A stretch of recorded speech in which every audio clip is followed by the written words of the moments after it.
సాక్షాత్ భగవంతుణ్ణే గురువుగా ఆరాధిస్తూ ఈ కలియుగంలో అత్యున్నత స్థాయికి చేరి ప్రజలకు తమ జీవనాన్నే ఉదాహరణంగా చూపిన వారిలో శ్రీ రమణ భగవాన్ ప్రథములు.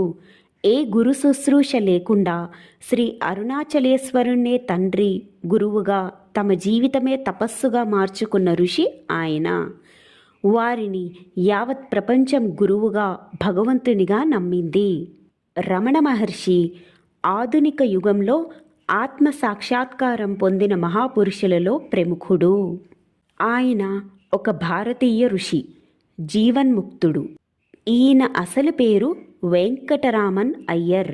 భగవాన్ రమణ మహర్షి పేరుతో ప్రాచుర్యం పొందారు.